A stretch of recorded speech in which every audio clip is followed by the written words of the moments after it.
Been a long time. Sorry, I'm actually sitting at a Starbucks, so I hope you can hear me okay. Not too much traffic. All right. So as I get comfortable and wait for you guys to join, I want to say hi and happy 2021 because it's been that long since I've streamed a YouTube live. I'm excited to be back, and I have so much content for you guys this year. So I'm really excited to get going.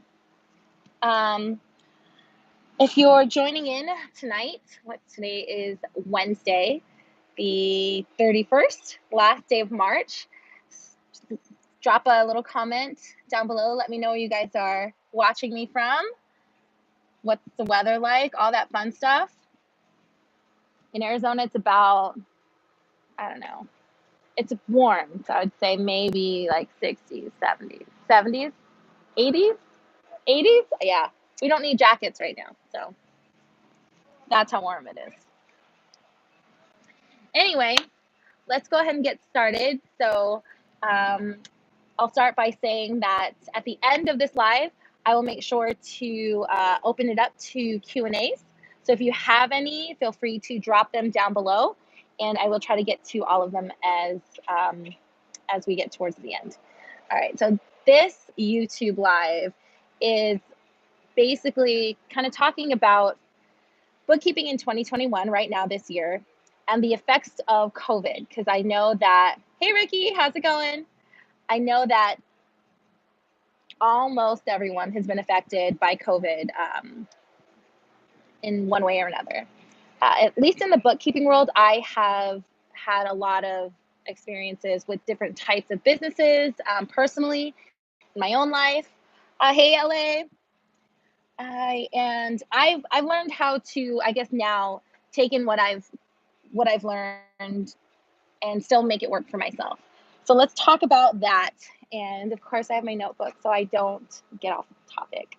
So COVID effects, how to move forward. Let's go, because I'm not trying to keep you guys too long, right?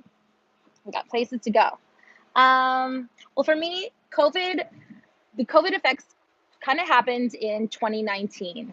And it happened to my bigger clients that had customers overseas in Asia. So COVID having the effect in Asia the way it did, and then coming over to the US, it affected the Asian market first. And so that was like, when I say bigger clients, I'm talking about the clients that did revenue at like 100 million. So what I saw happen to me personally was that my bigger clients took the hit first before the whole COVID 2020 thing happened. And they saw a hit in their revenue to where they went down. They didn't make the sales that they were looking to make and hit their goals of, say, like 100 million in their quarter three. So during quarter four, around November, December, you saw a lot of big layoffs in those companies. And, you know, it's kind of unfortunate because a lot of those companies are great companies. They have great products and they stand for a lot of great things, but COVID really did hit them pretty hard. So that being said, those bigger clients, I saw a big decline in. Let's see, the smaller businesses closing. As many of you know, you might have friends or family members or even clients that had successful small businesses, medium-sized businesses, even large businesses go under because they weren't making revenue, and it impacted so hard. I almost say that bookkeeping, accounting, that kind of has the same need. People have the same need for accountants like they do nurses. Whether the economy is good or bad, you always need a nurse, right? Because it's about health. And the same thing goes for bookkeeping and accounting. When businesses start up and they're going and they're doing well, you need a bookkeeper to start, or an accountant to start the business, and then to maintain the business. And when a business closes, you still reach out to a CPA or an accountant to help you do that. And bookkeepers are right up on that list. So although I saw a lot of declined decline in revenue with a lot of my clients, I was still needed. And I still believe that a lot of us are still needed to help them clean up their books to unfortunately close their business. It is one of those heartbreaking things because you don't want to see people go out of business, but you do offer some type of relief to make sure that you properly help them close their books. So that started again for me in like 2019, and then throughout 2020, you started seeing that happen more often than not, and that's around the entire country. So I know that none of us are alone there. Let's see. Towards the middle/end of 2020, that's when I started having things pick up. And I think that happened to a lot of people because you, as most of you that have been watching me know, I've been talking about accounting going virtual for so long that it's finally started happening because it was the only thing that companies had the option to do. It was to stay afloat and stay in business, but abide by the CDC rules. You had to go virtual. There's no other way. And if we were already doing virtual, we were the accountants that were in high demand. So at the end, towards the middle/end of 2020, I saw a lot of my clients move to virtual, and I gained a lot more clients by having the experience of going virtual. So I helped them create the processes and systems that they needed to use to turn their non-virtual company into a virtual company, especially on the accounting side, because I'm not sure about the operating side, say inventory, warehouse, things like that. I'm more useful, of course, on the accounting side. I helped a lot of our clients do that and gained a lot of clients. So I started to pick up business doing that. And then also the SBA loans. So that was the PPP, Paycheck Protection Program, the EIDL loans, the Economic Injury Disaster loans. So those were the two that were the big hitters when it came to government assistance. And if you weren't already doing that, or you don't already know about how that can help you as a freelance bookkeeper, then I would suggest that definitely start looking into that. I think it would be beneficial if I do a video on how a freelance bookkeeper can help assist with the SBA loans like PPPs, because they are very popular, and a lot of businesses have used that. So look out for that video because I'll do one of those for you guys. So wrapping up 2020, SBA loans, that came into play. That brought us a lot of business. By us, I mean freelance bookkeepers, if you're out there. 2021, still moving forward. This is kind of like 2021. I mean, this is only end of March. We're going into April. So things are still kind of new. And this is sort of like how I'm moving forward as well. So companies are still moving their businesses to a virtual platform. So I would say that I've learned a lot more in software and how to develop systems and procedures to accommodate certain businesses and industries for turning into, I can't think of the word, but for getting their old school printing out invoices accounting department, for moving that into a virtual platform. That can be really, really hard. And each business is a little different. So I've developed different systems that have helped those clients move forward. So that's still a thing. That's still a big thing, guys, because a lot of those big companies are seeing that they don't have to have their accounting in the office anymore, and they trust people to go virtual. So they're starting to move that way because it helps with the overhead. The SBA loans, that's still available till May 31st. So if you're going to do that, then I would suggest that you would look into that and really figure out how you want to help your clients. And if you don't have clients yet, then maybe what I would do is do a little more research on if that's something that you want to provide as a service, starting your new firm, because a lot of you out there are starting bookkeeping firms. So yay for that, because that's a big step forward, you being your own boss. And a lot of people want to do that. Right now, taxes is taxes are still a big hitter. So if you're not helping, if you want, if you want a little bit of a boost, I would say reach out to businesses on helping them prep their books for taxes. That's still a really big thing. Um, Personal taxes, you can definitely help do those for people.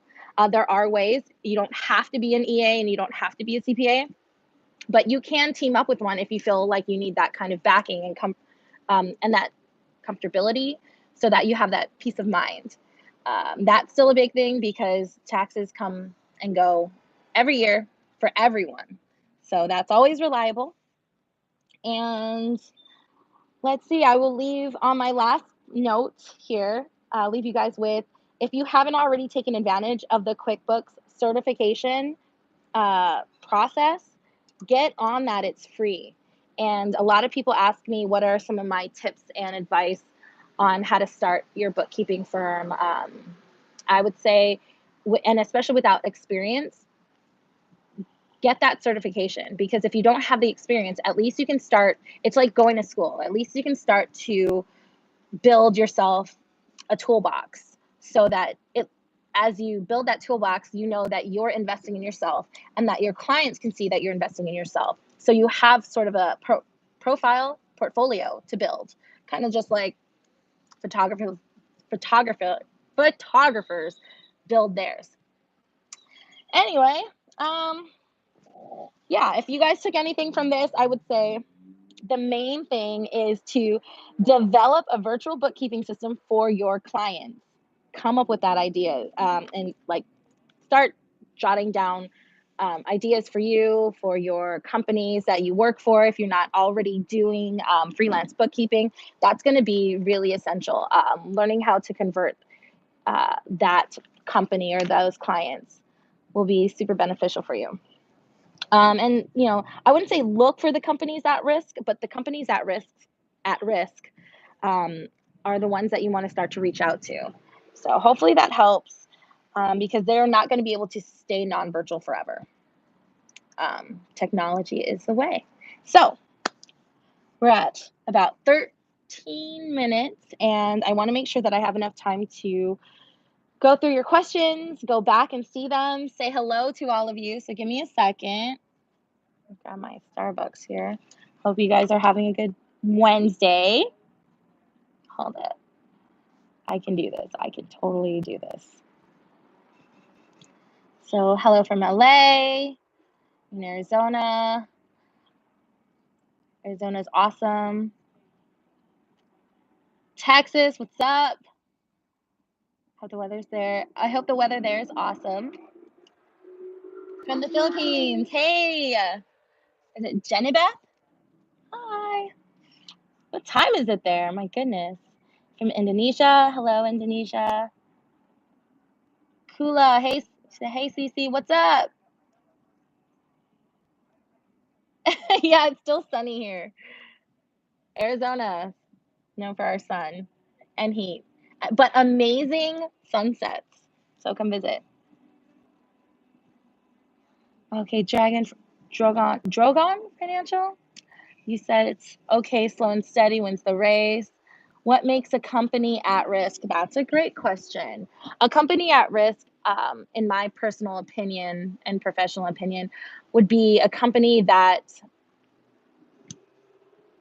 has a lot of physical printing still happening, because those are the companies that require their accountants to be in office. And with with the COVID vaccines being released to the public slowly, depending on your state, of course, there are still a lot of people still worried about COVID, the risks of getting COVID and, the symptoms and complications that come with that. So it's those kinds of companies that you want to look for. So it depends, of course, one, on your niche, and two, on those industries that you're most comfortable working with. Because you could just go to like a Starbucks and be like, hey, are you guys virtual? They might be already, but you might want to reach out to, but you might not know how to do retail, and that might not be your niche. But if your niche is, say, car dealerships, then reach out to those car dealerships and start talking to them about going virtual, and if it's something that they've done already, and bring up the fact that they could be at risk, with getting caught far behind with their paperwork and their bookkeeping.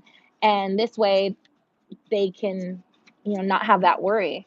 That's kind of the companies I'm talking about, because it is very general that I say that, because each situation and each company, each industry has its own pros and cons. So hopefully that answers your question. Let's see. AZ rocks. Heck yeah, AZ rocks. Except when it's 120 outside. Sometimes it doesn't rock. Ricky said, I'd like some ideas on how to reach more clients. I do have one current client and one potential client. Awesome, Ricky. More ideas. I think that the ideas, it comes down to what you feel most comfortable, in what industry you feel most comfortable serving, because that would then open up what kind of services you provide those types of clients. And it's kind of a very general answer, I know, but shoot me an email, Ricky. I think we already communicate. So bookkeeperbootcamp@gmail.com. So if you're not comfortable and you're watching now and you want to ask me more personal questions, shoot me an email and we'll start a conversation. Let's see.